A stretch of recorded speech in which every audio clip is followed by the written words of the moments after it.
Welcome to this very special edition of the KJ Masterclass Live, the show which ensures that you profit from your time spent here with experts, either through their industry insights, information, or simply learning from them. And today we have Zielinski, time management guru, mindset master, CEO of Master Your 24, and she helps people to level up their life. Welcome to the show, Jemmy. Thank you, AJ, for having me. You are welcome to the show. You are welcome to India in this online form.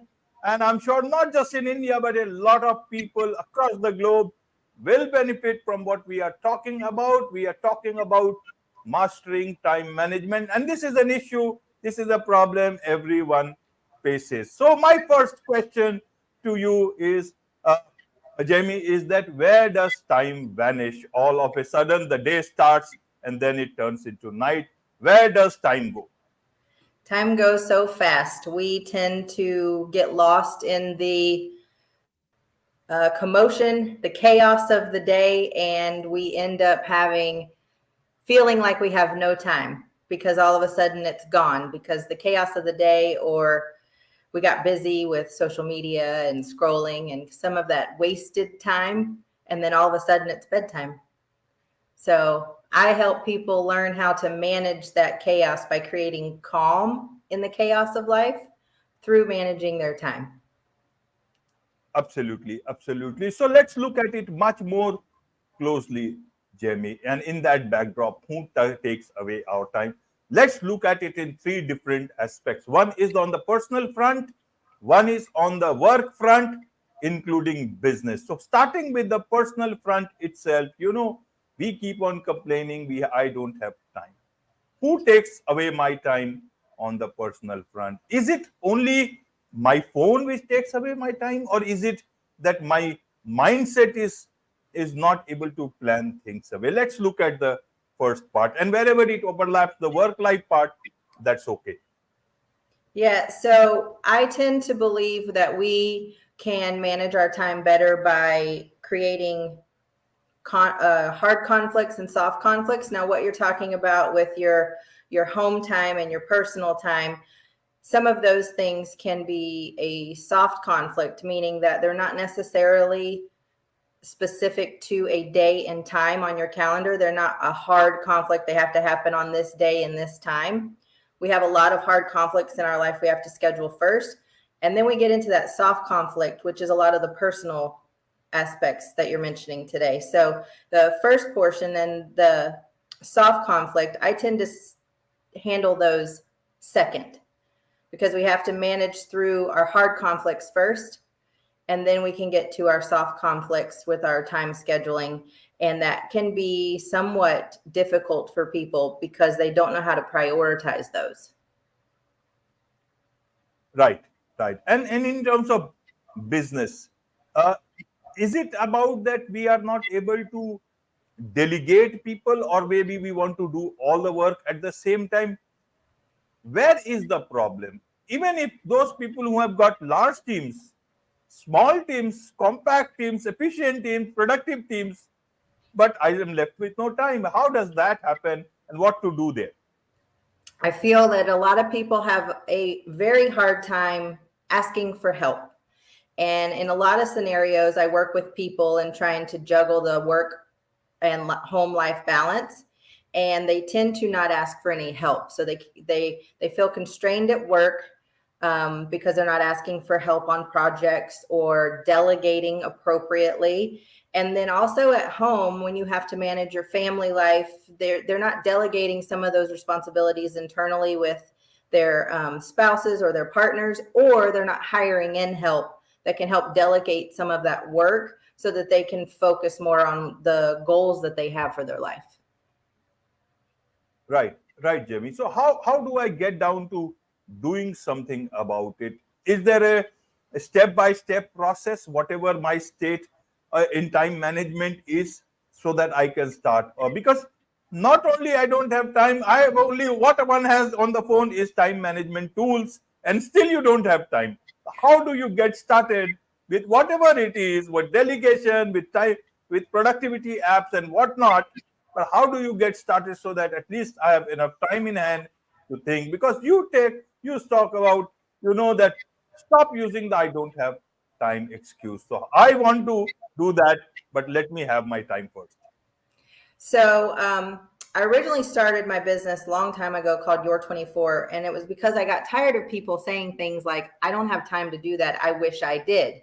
And I would say, I guarantee you, if we look at your calendar from your day to your weeks to your months, we can find you the time and make the time for you to get what you want in your life and be successful at those goals you have. So that's the goal of mastering your 24, is taking a time management approach to your health and your wellness and managing your life, but also fitting in those goals that you want to accomplish. They tend to get pushed out because we just don't have time, right? And the main issue is making time. You have to be able to make time. So how we start is, one, you have to have a device. You have to have a calendar of sorts, because if you don't manage your time like you manage your money, you're going to lose it. It's just going to go. It's just going to be fleeting, and you're never going to have enough time because you're not aware of where it's going. So the first part is to have a way to track it. You have to track your time. The next part is to put in, like I mentioned, the hard conflicts. These are the things that have to be done on this day at this time. And it can be a variety of different things, from doctor's appointments to work to getting your kids to events, things like that. Those are the hard conflicts that must happen. And sometimes we have to delegate a hard conflict, right? So we put them in the calendar, and then we learn if we can be there, if we can make it happen, or if we need to delegate it. And then you go to your soft conflicts, which are things that have to happen in your day. Some people call them your critical tasks. You have to get these things done in this time, in this day, but they're not committed to has to be done by 8 a.m., has to be done at 12. They're not committed to a time. So then you put those in your list, and you start filling your day with how you're going to accomplish all these soft conflicts. And then before we get to free time and before we get to everything else, I like to work with my clients to determine what their goals are in their life. What are they really striving for, and what are they missing out on? And then we put them into the calendar as if they're a hard conflict, even though they can move around in the day. We don't want it to continue to get pushed out. And then we've got our goals oriented into our calendar, and then we're starting to progress and take control of our life and really build the life that we want. Okay, okay. And what about, in terms of procrastination? Does it have also a role to play in us not having time, that we keep on procrastinating, putting things off for the future, and suddenly everything piles on, and this keeps on piling day by day, and then we feel that we don't have time? How does that work? So the way that we combat procrastination, because we've all done it, and some of us are really skilled at it, and we say that we thrive in the last minute, so we wait to the last minute. But part of building that critical task list to make sure that you get those done in the day, you cannot push those to the next day. You have to have if it's on my list, I do not go to bed until it is done. So those are the ways in which we can eliminate some procrastination, by starting even sometimes with 3 things a day. 3 things you have to get done a day. You don't have to start with a 10 list. You can start with 3, you can move to 5, then you can move to 8. So once you get those things set in, you kind of start to eliminate procrastination, because it's happened to everyone. Absolutely, absolutely. In terms of, let's look at now this whole time business is in this manner. In terms of the tools and everything, let's look at it from a common man's perspective, common person's perspective.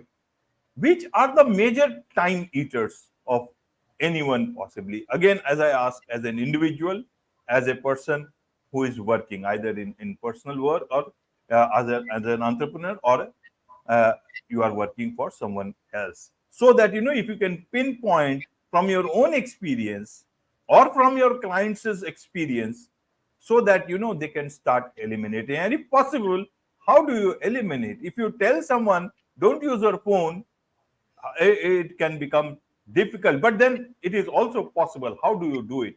But as I said, phone may not be just the only culprit. There might be other things. Help us in that direction so that it becomes much more doable for people. So the most that we spend our time on is sleep and work. I hope people aren't giving up sleep for other things, because that Okay.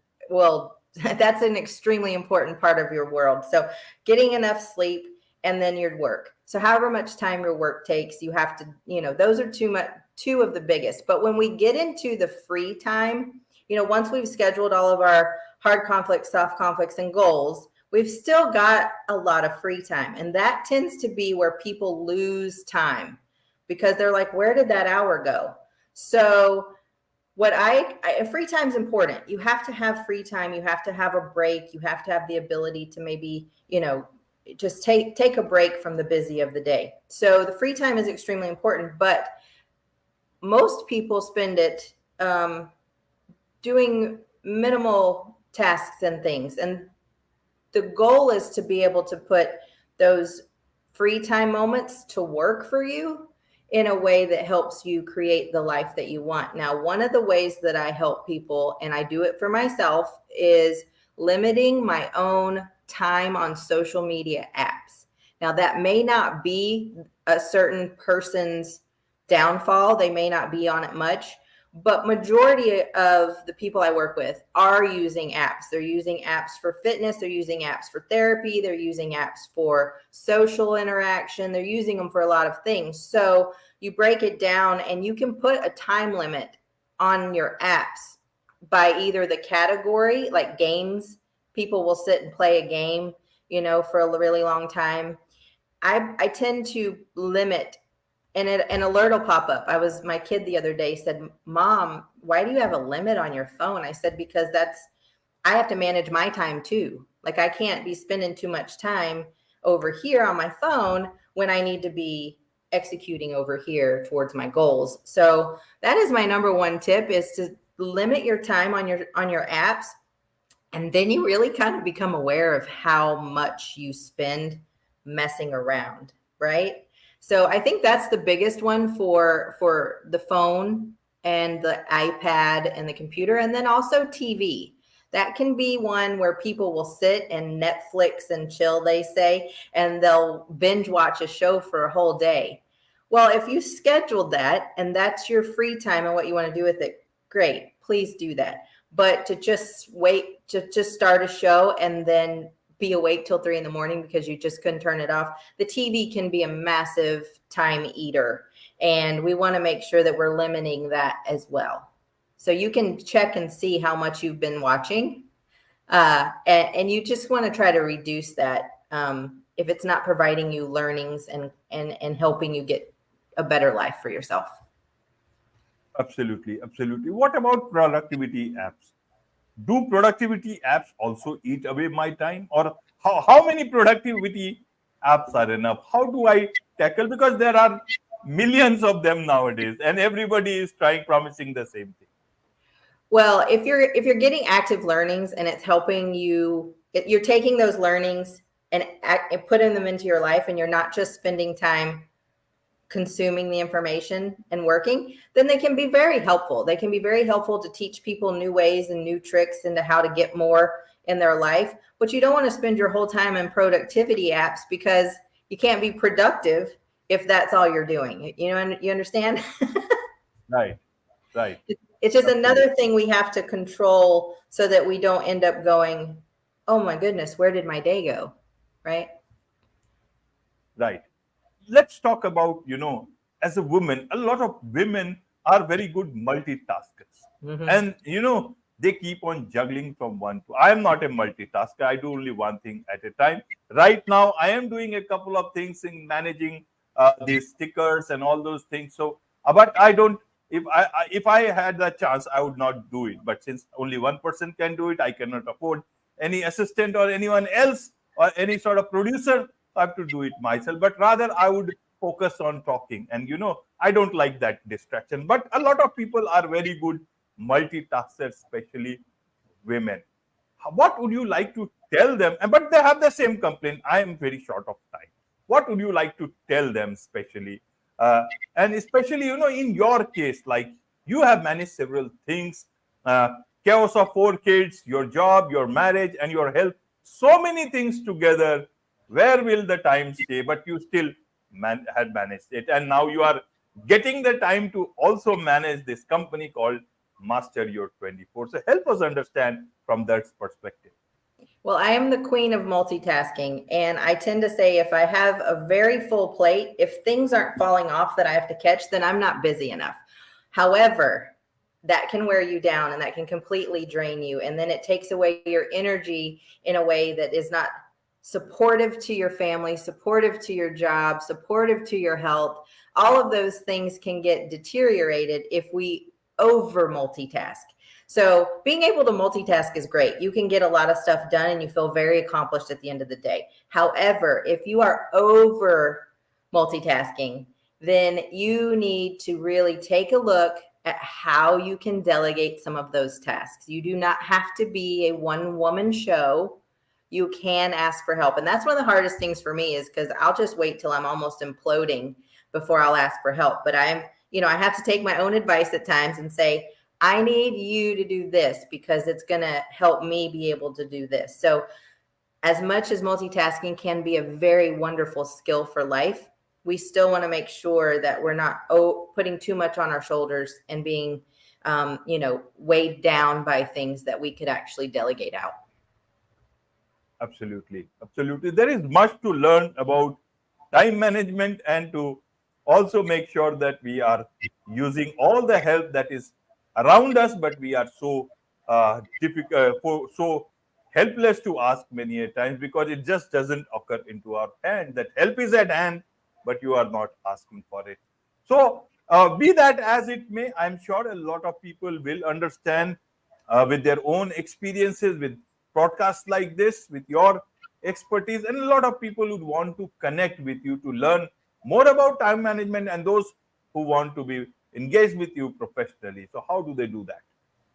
So on Instagram, Jamie Zielinski 21, but I also have a website, masteryour24course.com. We start with health and wellness, functional nutrition, and time management, but I do have one-on-one courses where I can solely do time management for executive levels, all the way down to somebody who just really feels like they could get more out of this life and they need help to figure out how. So those are the ways that they can reach me, and I'm always available. Absolutely. Jamie is always available to help you with your time management. As for me, it is time to wrap this show. And so we will continue talking about time. We will continue to talk about making our lives better. With this, on this note, it's a wrap on this very special edition of the KJ Masterclass Live. Thank you so much indeed for joining us.